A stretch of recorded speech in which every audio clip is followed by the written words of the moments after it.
Good morning students, welcome to my this video of solution and qualitative properties.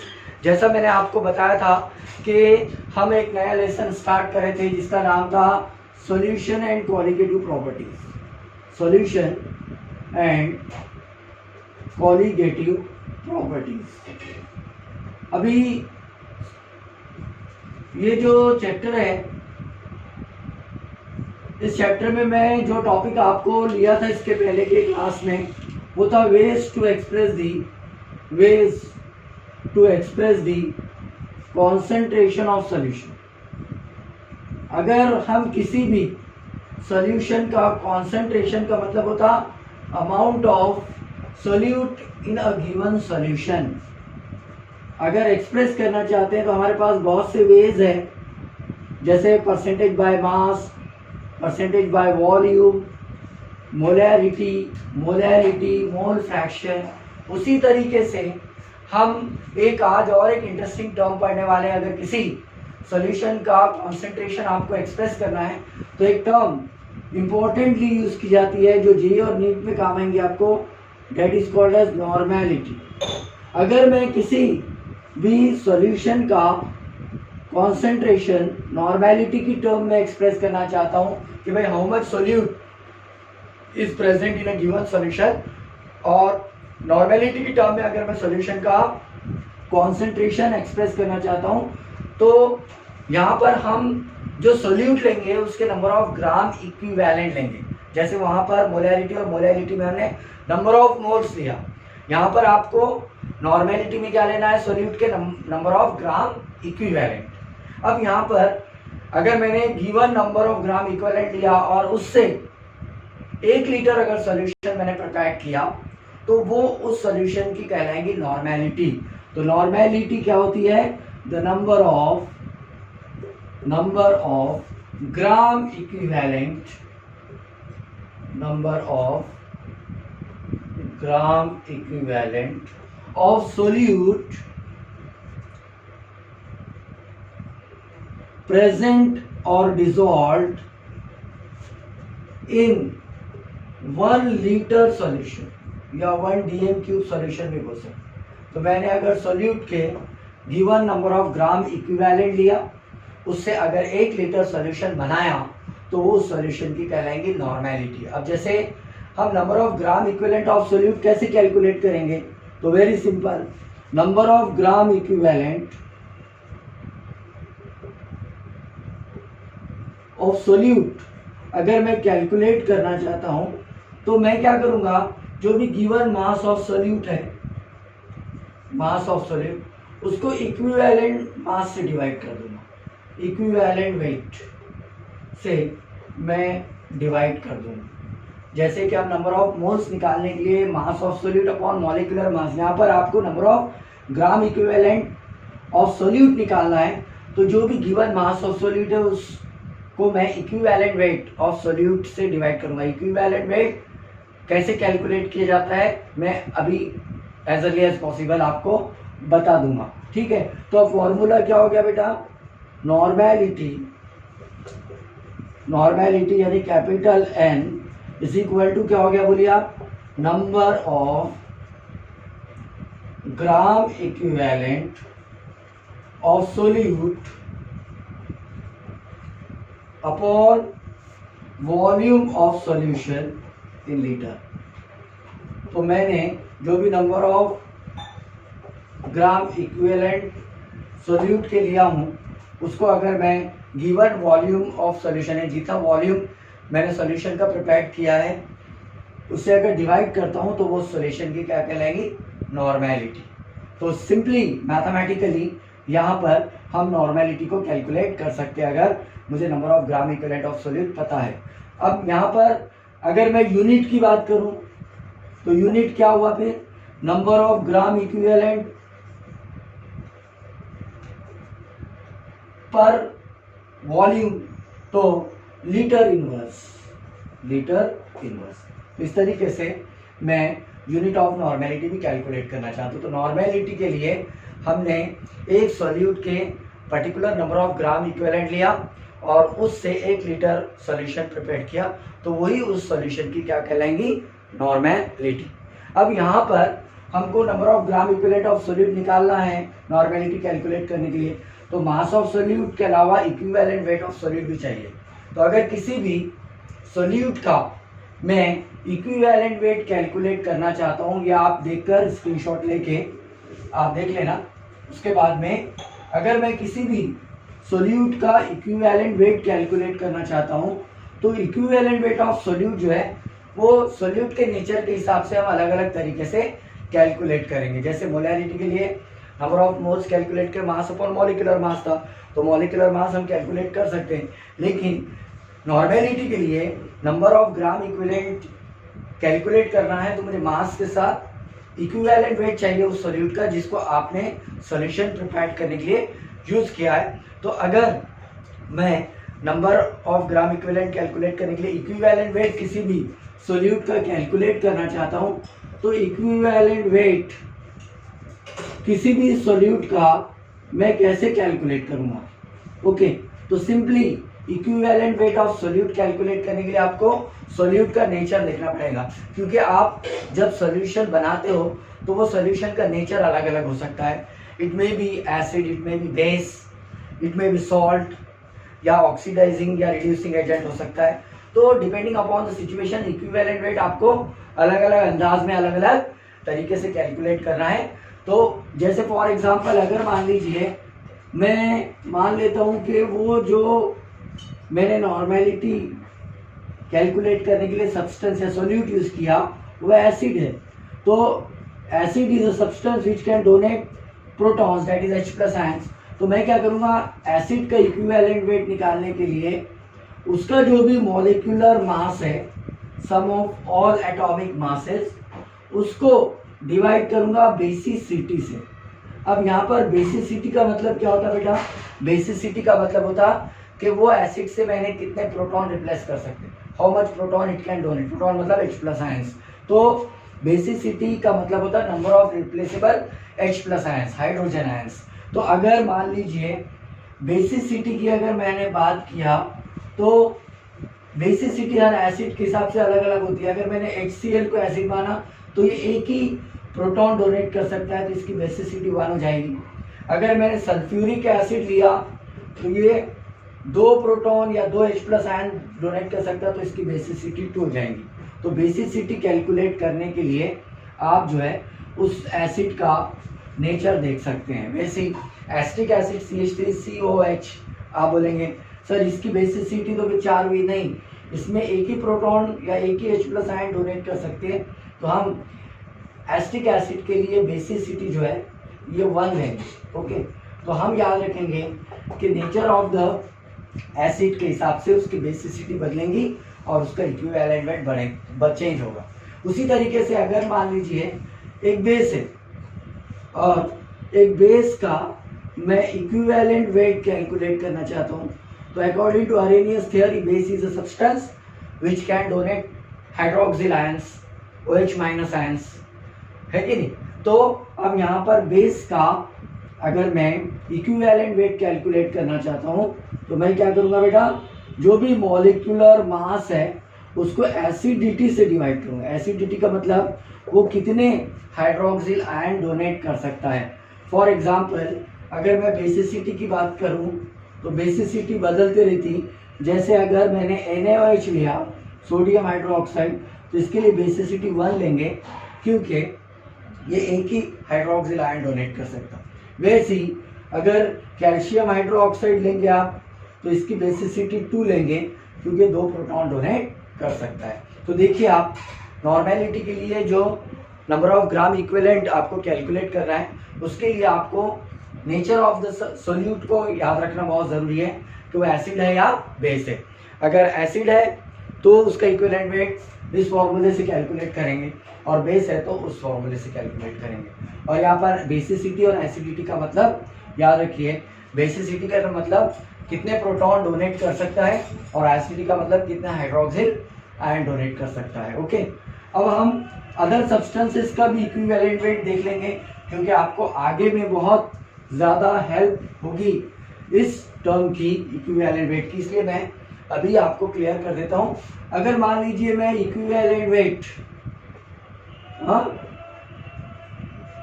अगर मैं equivalent weight of oxidising agent calculate कर रहा हूँ। अब आप बोलेंगे सर ऑक्सीडाइजिंग एजेंट का इक्विवेलेंट वेट कैसे कैलकुलेट करेंगे? तो ऑक्सीडाइजिंग एजेंट वो होता है जो किसी से इलेक्ट्रॉन को गेन कर लेता है ना। रेडॉक्स रिएक्शन, इस लेसन को आपको पढ़ना पड़ेगा मेरा प्रीवियस लेक्चर में जाके। अगर कोई भी इलेक्ट्रॉन को एक्सेप्ट करता है तो ऑक्सीडाइजिंग एजेंट हुआ। तो आप क्या करेंगे, जो मॉलिक्यूलर मास है, जो भी मॉलिक्यूलर मास है, उस मॉलिक्यूलर मास को डिवाइड करेंगे नंबर ऑफ इलेक्ट्रॉन गेन, कि भाई उसने इलेक्ट्रॉन कितने गेन किया है, उससे आप इसको डिवाइड कर देंगे equivalent weight of oxidising agent. Okay, वैसे अगर मैं equivalent weight of reducing agent कौन होता है बेटा? आर ए लिख रहा हूँ शॉर्टकट में।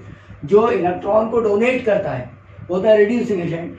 इसको कैलकुलेट करना है तो मैं क्या करूँगा, जो भी मॉलिक्यूलर मास है उसको डिवाइड करूँगा नंबर ऑफ इलेक्ट्रॉन डोनेटेड, कि उसने इलेक्ट्रॉन कितने डोनेट किया उसको मैं डिवाइड कर दूँगा। ओके, अगर मान लीजिए कोई सॉल्ट है तो सॉल्ट का मैं इक्विवेलेंट वेट कैसे कैलकुलेट करूँगा? तो सॉल्ट का मैं इक्विवेलेंट वेट कैलकुलेट करने के लिए मॉलिक्यूलर मास को हम बोलेंगे फॉर्मूला मास या formula weight divided by charge on ion, क्योंकि salt is a product of neutralisation, वो केटायन और एनायन से बनता है। तो जो भी चार्ज रहेगा उस चार्ज से आयन के ऊपर जो चार्ज है उससे आप फॉर्मूला मास यानी मॉलिक्यूलर मास को डिवाइड कर देंगे तो वो इक्विवेलेंट वेट ऑफ सॉल्ट आ जाएंगे। यहाँ पर निगेटिव और पॉजिटिव पर नहीं, केटायन पॉजिटिव होते हैं, एनायन निगेटिव, लेकिन आपको न्यूमेरिकल वैल्यू देखना है कि भाई जैसे फॉर एग्जांपल कैल्शियम क्लोराइड है, ये एक सॉल्ट है क्योंकि it is a product of neutralisation. तो यहाँ कैल्शियम के ऊपर +2 चार्ज और क्लोराइड के ऊपर -1 है, तो यहाँ पर आप 2 से डिवाइड कर देंगे। उसी तरीके से NaCl देखिए आप, सोडियम क्लोराइड, Na के ऊपर +1 है और क्लोराइड के ऊपर -1 है, तो आप 1 से डिवाइड कर देंगे। इस तरीके से नॉर्मेलिटी भी जो है वो बहुत ज़्यादा इम्पॉर्टेंट क्राइटेरिया है किसी भी सॉल्यूशन के कॉन्सेंट्रेशन को एक्सप्रेस करने के लिए। ठीक है, तो normality is nothing but the number of gram equivalent of solute present in 1 litre of solution. अब यहाँ पर थोड़ा सा एक बात आपको और याद रखना है कि अगर मान लीजिए मैंने 1 ग्राम इक्विवेलेंट ऑफ सोल्यूट लिया और उससे 1 लीटर सॉल्यूशन बनाया, तो वो जो सॉल्यूशन की नॉर्मेलिटी है अनॉर्मल कहलाएगी। जैसे हमने अमोलर बोला ना, यहाँ पे अनॉर्मल बोलने का है, बहुत ही सिंपल। और अगर मैंने 0.1 ग्राम इक्विवेलेंट ऑफ सोल्यूट लिया, जैसे मैंने अभी बताया, आई एम सॉरी मैं लिख रहा हूँ यहाँ पर, 1 ग्राम इक्विवेलेंट सोल्यूट लिया और 1 ग्राम इक्विवेलेंट ऑफ सोल्यूट से कितने लीटर सॉल्यूशन बनाया? 1 लीटर सॉल्यूशन। तो ऐसे सॉल्यूशन की नॉर्मेलिटी हो गई 1n, या ऐसा सॉल्यूशन कहलाएगा अनॉर्मल। ठीक है, उसी तरीके से अगर 0.1 ग्राम इक्विवेलेंट ऑफ सोल्यूट लिया, 0.1 ग्राम इक्विवेलेंट ऑफ सोल्यूट लिया, ओके, और इसको 1 लीटर सॉल्यूशन, मैंने इससे 1 लीटर सॉल्यूशन प्रिपेयर किया, तो इसकी जो नॉर्मेलिटी है वो कहलाएगी 0.1n। ओके, उसी तरीके से मैंने अगर 0.01 ग्राम इक्विवेलेंट ऑफ सोल्यूट लिया, ओके, और उससे अगर मैंने 1 लीटर सॉल्यूशन बनाया, तो ऐसे सॉल्यूशन की नॉर्मेलिटी हो जाएंगी 0.01n। तो depending upon the number of gram equivalent of solution आप सॉल्यूशन को अनॉर्मल, डेसी नॉर्मल, 0.1 नॉर्मल को आप डेसी नॉर्मल भी बोल सकते हैं, सेंटी नॉर्मल जिसकी नॉर्मेलिटी सॉल्यूशन की 0.01 आएंगी उसको सेंटी नॉर्मल भी बोल सकते हैं। ये टाइप का हम सॉल्यूशन, तो ये टर्म इस्तेमाल कर सकते हैं। तो ये भी एक इम्पॉर्टेंट टर्म है to express the concentration of solution. ठीक है, अब यहाँ पर हम नेक्स्ट एक और इम्पॉर्टेंट टर्म की तरफ जा रहे हैं, और इस टर्म को बहुत ही सिंपल है। अगर मान लीजिए सॉल्यूट का जो कॉन्सेंट्रेशन है वो बहुत ही कम है, जैसे आपने देखा होगा ब्लीचिंग पाउडर यूज़ करते हैं बारिश के दिनों में क्लोरीनेशन के लिए, तो हजारों लाखों लीटर में हम बहुत ही कम ब्लीचिंग पाउडर यूज़ करते हैं। तो ब्लीचिंग पाउडर हो गया सोल्यूट, वाटर हो गया सॉल्वेंट। तो उसका कॉन्सेंट्रेशन एक्सप्रेस करने के लिए ये टर्म की जो न्यूमेरिकल वैल्यू आती है, नॉर्मेलिटी मोलैरिटी, बहुत ही ज़्यादा लेस आती है। इसलिए हमने एक छोटा सा मैथमेटिकल फॉर्मूला याद रखना है ways to express the concentration of solution में। इसका नाम है पार्ट्स पर मिलियन। अगर मैं किसी भी सॉल्यूशन का कॉन्सेंट्रेशन पार्ट्स पर मिलियन के टर्म में एक्सप्रेस करना चाहता हूँ ppm में, तो मैं क्या करूँगा, सिंपली मास ऑफ सोल्यूट मतलब वेट ऑफ सोल्यूट W2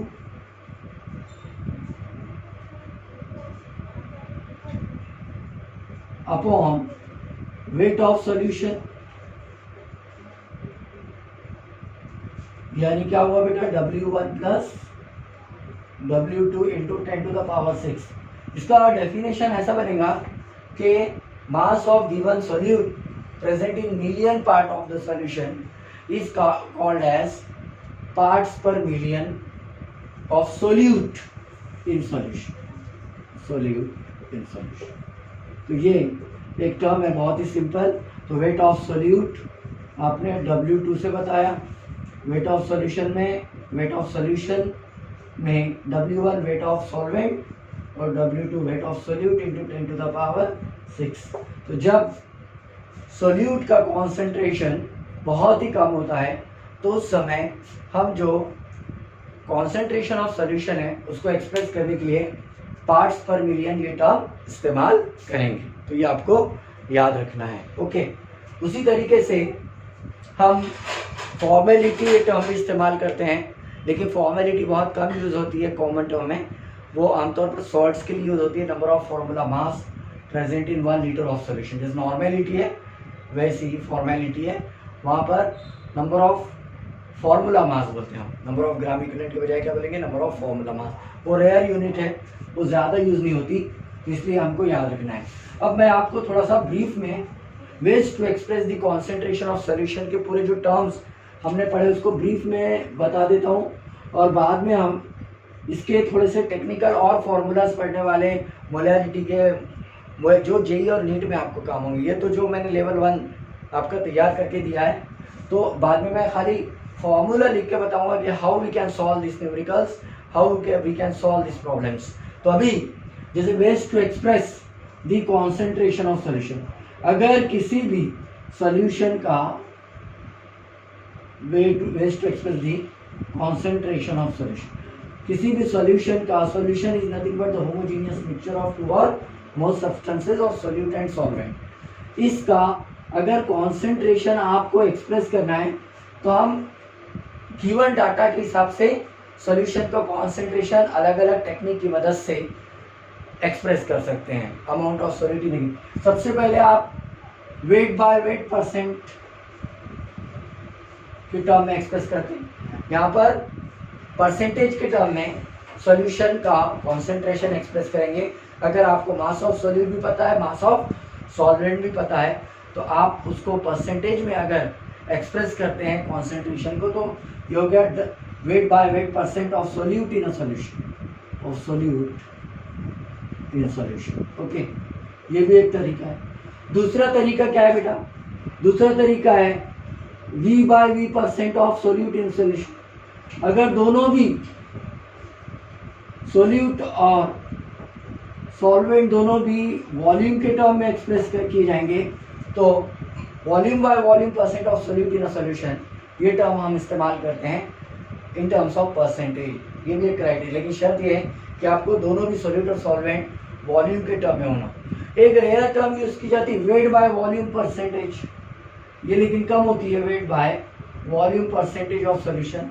यहाँ पर सोल्यूट जो है ये मास के टर्म में और सॉल्यूशन वॉल्यूम के टर्म में, इसको वेट बाय वॉल्यूम परसेंट, यहाँ भी 100% के टर्म में ही आप कॉन्सेंट्रेशन ऑफ सॉल्यूशन को एक्सप्रेस कर सकते हैं। चौथी जो टर्म है बहुत इंपॉर्टेंट है, वो मोलैरिटी है।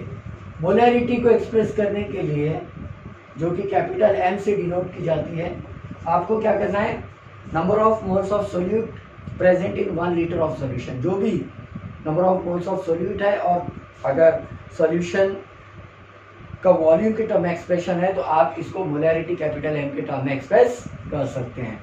उसी तरीके से आप मोलैरिटी के बहुत से टेक्निकल फॉर्मूलाज याद रखेंगे न्यूमेरिकल सॉल्यूशन के लिए, तो मैं अगले लेक्चर में आपको वो हिंट दे दूंगा कि how we can write different formulas for different mathematical calculations. Step by step गए तो अच्छे से समझता है।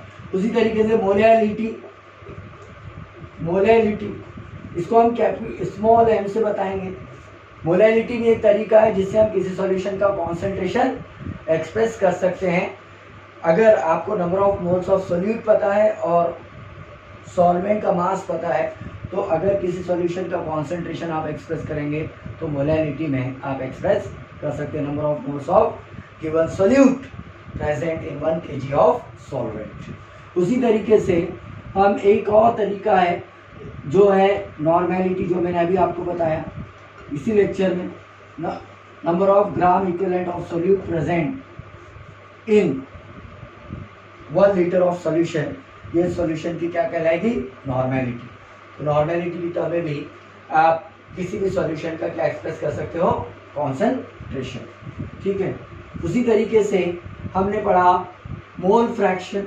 अगर आपको सोल्यूट और सॉल्वेंट दोनों के नंबर ऑफ मोल्स पता है तो नंबर ऑफ मोल्स अगर दोनों के पता है तो मोल फ्रैक्शन के टर्म में भी आप किसी भी सॉल्यूशन में सोल्यूट या सॉल्वेंट का मोल फ्रैक्शन कैलकुलेट कर सकते हैं और कॉन्सेंट्रेशन एक्सप्रेस कर सकते हैं। उसी तरीके से अगर सोल्यूट बहुत लेस है तो आप एक और टर्म इस्तेमाल कर सकते हैं, that is called as parts per million. तो mass of a given solute present in million parts of solution is called as parts per million of solute in a solution, ये भी एक क्राइटेरिया है। उसी तरीके से अगर सॉल्ट है तो जैसे नॉर्मेलिटी की डेफिनेशन है वैसे सॉल्ट के लिए एक टर्म फॉर्मेलिटी F से डिनोट कर सकते हैं, number of formula mass of a given solute present in a solution. तो ये मैंने पूरा एक आपको ओवरलुक करके दिया हूँ, तो आप इसको बार बार पढ़ना, और डाउट है तो मुझे आप जो है क्वेश्चंस करना कमेंट्स में, मैं आपको उसका आंसर देने की कोशिश करूँगा। और मेरी रिक्वेस्ट है कि आप मेरे वीडियोस को कंटिन्यू देखिए, सब्सक्राइब कीजिए, शेयर कीजिए, और डाउट्स है तो मुझे आप पूछ सकते हैं। Thank you students.